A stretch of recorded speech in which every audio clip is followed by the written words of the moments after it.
Hello friends, कैसे हैं आप लोग। सारे भाई बहनों को प्रणाम, नमस्कार, जय हिंद। मेरा नाम है हितेश मिश्रा और आप देख रहे हैं खान ग्लोबल स्टडीज। आवाज वगैरह प्रॉपर आ रही है, सब कुछ ओके है।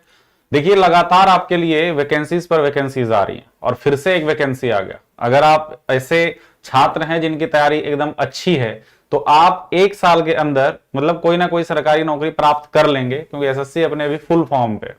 आज कौन सा वैकेंसी का चर्चा होने वाला है उसकी पूरी जानकारी अभी हम आपको देंगे। अंत तक वीडियो में बने रहिएगा। छोटा वीडियो होगा, बहुत ज्यादा बड़ा वीडियो नहीं है ये। तो देखिए, जो आज चर्चा करने वाले हैं ये है जूनियर हिंदी ट्रांसलेटर और सीनियर हिंदी ट्रांसलेटर का जो वैकेंसी आया है उसके बारे में। क्या है ये, 22 तारीख से ये मतलब आपका फॉर्म भरना शुरू हो चुका है। 12 सितंबर तक ये फॉर्म आप भर पाएंगे।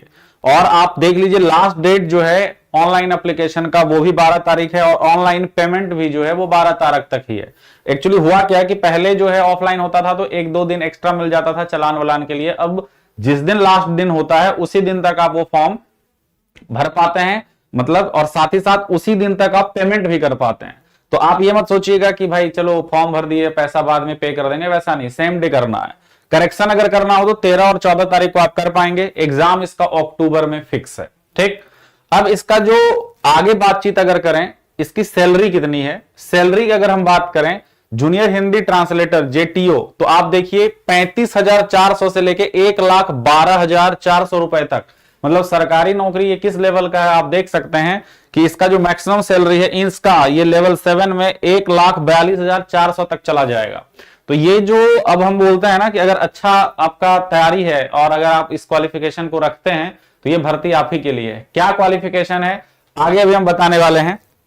यहां पर सबसे पहले, उससे पहले ये देख लीजिए कि भर्ती टोटल कितना है, तो कितनी भर्तियां हैं। सबसे इंपॉर्टेंट बात ये जानना होता है स्टूडेंट को। तो अगर हम देखें तो 307 भर्ती है, 307 भर्ती है। और जो सबसे ज्यादा भर्ती है वो किस डिपार्टमेंट में है, तो आप देख सकते हैं junior translator central board of indirect taxes and custom. और इसका जो टोटल भर्ती है इसमें कितना है, 102। टोटल भर्ती कितना है, 102। अब यहां पर अगर हम बात करें कि मतलब एज लिमिट क्या होता है, एज लिमिट जो है इसमें 18 से 30 वर्ष के लिए, कितने से कितने, 18 से 30 वर्ष के लिए है। और आपका जो आयु सीमा है वो 2/8/1993, 2/8/1993, 2 अगस्त 1993 के पहले का डेट ऑफ बर्थ नहीं होना चाहिए। और 1 अगस्त 2005, 1 अगस्त 2005 के बाद के आपके डेट ऑफ बर्थ नहीं होना चाहिए। तो आप इस फॉर्म को भर सकते हैं। बाकी जिनको जो रिलैक्सेशन मिलता है कैटेगरी वाइज वो तो मिलेगा ही। अब हम और आगे बढ़ते हैं और इंपॉर्टेंट बात पे आते हैं कि सर क्वालिफिकेशन क्या है। क्वालिफिकेशन इसका थोड़ा तगड़ा होता है। क्या होता है कि for post of course A to C, junior Hindi translator, junior translation officer, junior translator in various central government, master degree of a recognised university in Hindi with English as compulsory और इलेक्टिव सब्जेक्ट और as the medium of ये। अब ऐसे समझो कि आप अगर हिंदी में MA है तो एक सब्जेक्ट आपका उसमें बोलता है कि इंग्लिश के रूप में होना चाहिए, और इंग्लिश में है तो एक हिंदी के रूप में होना चाहिए। और यहां पर जो है master degree of recognised university in English with Hindi as compulsory और इलेक्टिव, है ना, तो ये आपका होना चाहिए। अब इसमें कैसे होगा, मोड ऑफ सिलेक्शन क्या होगा तो वो देखेंगे हम लोग। फीस जो है वो ऑनलाइन ही होगा, मैंने पहले ही बता दिया। अब यहां पर एक चीज को समझिए कि क्या होगा, स्कीम ऑफ एग्जामिनेशन क्या है, कैसे आप इसमें सेलेक्ट होते हैं, इसको समझते हैं। आप सबसे पहले पेपर 1 ऑब्जेक्टिव टाइप होगा, कंप्यूटर मोड पर होगा। जनरल हिंदी के और जनरल इंग्लिश के 100 क्वेश्चंस होंगे, 2 घंटा आपको मिलेगा और उसमें ये करना है। पेपर 2 जो होगा वो डिस्क्रिप्टिव होगा, जिसमें ट्रांसलेशन और एसे होगा 200 मार्क्स का, 2 घंटा जो है आपको वहां पर दिया जाएगा, ठीक है। Paper 1 will be consist of objective type multiple choice questions only. Main जो आपका है कि निगेटिव इसमें 0.25 ही रखा गया है, कितना, 0.25 इन पेपर 1। और candidates are therefore advise to keep this in mind while answering the question. मतलब आपको यह ध्यान रखना है कि जब आप बनाएंगे प्रश्नों को तो निगेटिव जो है उसका आपको ध्यान रखना, ये नहीं कि बस लगाते गए, ऐसा आप नहीं करेंगे।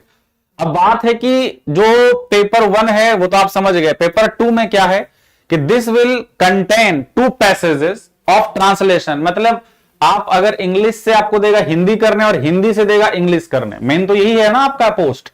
तो वही चीज है, one passage for translation from Hindi to English and one passage translation from English to Hindi and an essay each in Hindi and English, और ऐसे भी लिखवाया जाएगा, क्योंकि आपका तो वही जजमेंट हो रहा है कि लैंग्वेज पे कितना कमांड है आपका।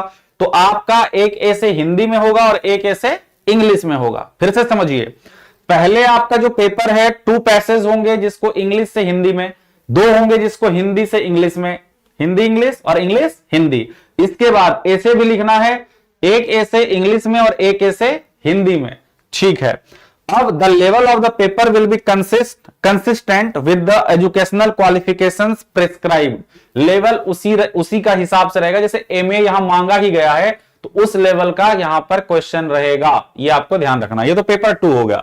Paper 1 the question will be design to test candidates understanding of the language and literature, correct use of words, phrases and idioms and ability to write the languages correctly, है ना।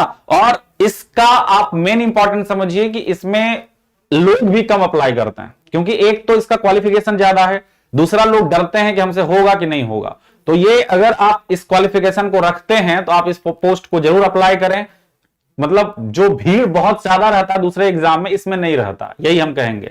और इसके अलावा ये आपको लिखा गया मोड ऑफ सिलेक्शन, वही आपको पता ही है कि जो कैटेगरी वाइज मिनिमम कितना % रखना पड़ता है, ये सब चीज है। और अगर आप सेलेक्ट होते हैं तो फिर आगे जो प्रोसेस होता है वो होगा। एक बात का ध्यान रखिएगा, जो ओरिजिनल फोटो है वो ऐसा होना चाहिए, ना तो आपका एक्स्ट्रा कलर, बहुत ज्यादा नजदीक से, टोपी पहन के, ये सब जो है कैंसिल हो जाएगा अगर आप ऐसा, ब्लर बहुत ज्यादा, ठीक है, या उल्टा फोटो इन्वर्टेड, बहुत ज्यादा आप अगर काला दिख रहे हैं, मतलब काले बैकग्राउंड के साथ, मतलब आपका मिक्स हो जा रहा है, सनग्लास के साथ, इस तरह स्पेक्टिकल्स के साथ, या टू स्मॉल फोटो हो, या फेसिंग साइडवेज हो, मतलब सेल्फी खींच के कुछ लोग कर देता है, बाद में बोलता है फॉर्म में रिजेक्ट हो गया, होगा नहीं, पहले मना कर रहा है कि ऐसा फोटो नहीं जाए।